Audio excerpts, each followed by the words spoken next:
Hello ವೀಕ್ಷಕರೇ, ಎಲ್ಲರಿಗೂ ನಮಸ್ಕಾರ. ಹೇಗಿದ್ದೀರಾ ಎಲ್ಲರೂ? Welcome to Food Nectar. ಇವತ್ತು ಗುಜರಾತಲ್ಲಿ ಬ್ರೇಕ್ಫಾಸ್ಟ್ಗೆ ಮಾಡ್ತಕ್ಕಂಥ ಡೋಕ್ಲಾ ರೆಸಿಪಿನ ಯಾವ ರೀತಿ ಮಾಡೋದು ಅಂತ ನೋಡ್ಕೊಬರೋಣ ಬನ್ನಿ. ತುಂಬ ಸುಲಭ ಹಾಗೆ ರುಚಿಯಾಗಿ ಇರುತ್ತೆ. ಮೊದಲಿಗೆ 1 ಕಪ್ಪಷ್ಟು ನಾನಿಲ್ಲಿ ಕಡಲೆ ಹಿಟ್ಟನ್ನು ಜರಡಿ ಮಾಡ್ಕೊತಾ ಇದ್ದೀನಿ. ನಂತರ ಇದನ್ನು ಒಂದು ಬಟ್ಲಲ್ಲಿ ಸೇರಿಸ್ಕೊಂಡು ಸ್ವಲ್ಪ ನೀರನ್ನು ಸೇರಿಸ್ಕೊಂಡು ಮಿಕ್ಸ್ ಮಾಡ್ಕೊತಾ ಇದ್ದೀನಿ. ನಂತರ ರುಚಿಗೆ ತಕ್ಕಷ್ಟು ಉಪ್ಪು, 1/4 ಸ್ಪೂನಷ್ಟು ಅರಿಶಿನ ಪುಡಿನ ಸೇರಿಸ್ಕೊಂಡು ನಂತರ 2 ಸ್ಪೂನುಗಳಷ್ಟು ನಾನಿಲ್ಲಿ ಗಟ್ಟಿ ಮೊಸರನ್ನು ಸೇರಿಸ್ಕೊಂಡಿದ್ದೀನಿ.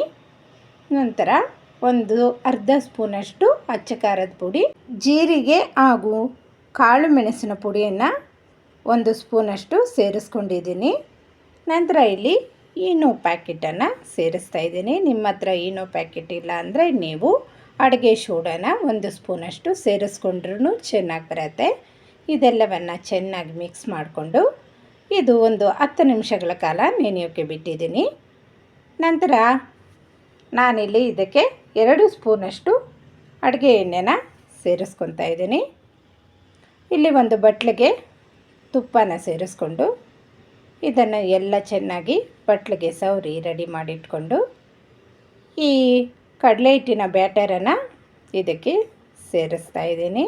ಇದನ್ನು ನಾವು ಹಬೆಯಲ್ಲಿ ಬೇಯಿಸ್ಕೊಳ್ಳೋದ್ರಿಂದ ನಾನಿಲ್ಲಿ ಒಂದು ಬಟ್ಲಲ್ಲಿ ನೀರನ್ನು ತಗೊಂಡು ಸ್ಟ್ಯಾಂಡ್ ಇಟ್ಕೊಂಡು ಅದರಲ್ಲಿ ಒಂದು 20 ನಿಮಿಷಗಳ ಕಾಲ ಇದನ್ನು ಮೀಡಿಯಮ್ ಫ್ಲೇಮಲ್ಲಿ ಬೇಯಿಸ್ಕೊಂಡ್ರೆ ಇದು ರೆಡಿ ಆಗಿಬಿಡತ್ತೆ. ನೋಡಿ, 20 ನಿಮಿಷ ಆಗಿದೆ. ನಾವು ಒಂದು ಚಾಕುನ ತಗೊಂಡು ಈ ರೀತಿ ಚುಚ್ಚು ನೋಡಿದಾಗ ಅದು ಅಂಟದಿರ ಇದ್ದರೆ ಅದು ರೆಡಿಯಾಗಿದೆ ಅಂತ ಅರ್ಥ. ಇದನ್ನು ನಾವು ತಣ್ಣಗಾಗೋಕ್ಕೆ ಬಿಟ್ಟುಬಿಡೋಣ. ನಂತರ ಇದಕ್ಕೆ ಮೇಲೆ ಒಂದು ಒಗ್ಗರಣೆ ಬೇಕಾಗಿರುತ್ತೆ, ಅದೇ ಇದಕ್ಕೆ ರುಚಿನ ಕೊಡೋದು.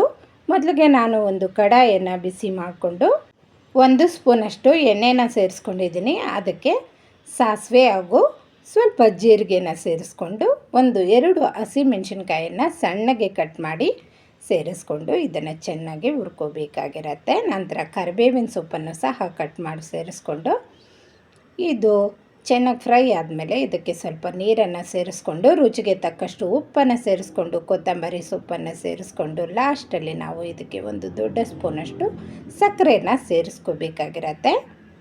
ಇದೆಲ್ಲ ಸ್ವಲ್ಪ ತಣ್ಣಗಾದ ನಂತರ ನಾವು ಇಲ್ಲಿ ಒಂದು ಅರ್ಧ ಹೋಳು ನಿಂಬೆ ಹುಳಿನ ಸೇರಿಸ್ಕೋಬೇಕಾಗಿರತ್ತೆ. ನೋಡಿ, ಇವಾಗ ಇದು ತಣ್ಣಗಾಗಿದೆ. ತುಂಬ ಈಸಿಯಾಗಿ ಬಂದುಬಿಡತ್ತೆ. ಎಷ್ಟೊಂದು ಸ್ಮೂತಾಗಿ ಸ್ಪಾಂಜಿಯಾಗಿ ಬಂದಿತ್ತು.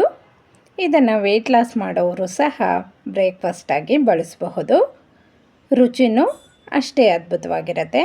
ನಾವು ಒಗ್ಗರಣೆಯನ್ನೆಲ್ಲವನ್ನು ಇದರಲ್ಲಿ ಸೇರಿಸಬೇಕು. ನಂತರ ಇದ್ರ ಮೇಲೆ ಸ್ವಲ್ಪ ಕೊಬ್ಬರಿ ತುರಿನ ಸೇರಿಸ್ಕೊಂಡು ನಮಗೆ ಇಷ್ಟವಾದ ರೀತಿಯಲ್ಲಿ ಕಟ್ ಮಾಡಿಕೊಂಡು ತಿನ್ನಬಹುದು. ಇವತ್ತಿನ ನನ್ನ ರೆಸಿಪಿ ನಿಮ್ಗೆ ಇಷ್ಟ ಆಗಿದ್ದರೆ ಪ್ಲೀಸ್ ಸಬ್ಸ್ಕ್ರೈಬ್ ಮಾಡ್ಕೊಂಡು ನೋಡಿ. Thank you.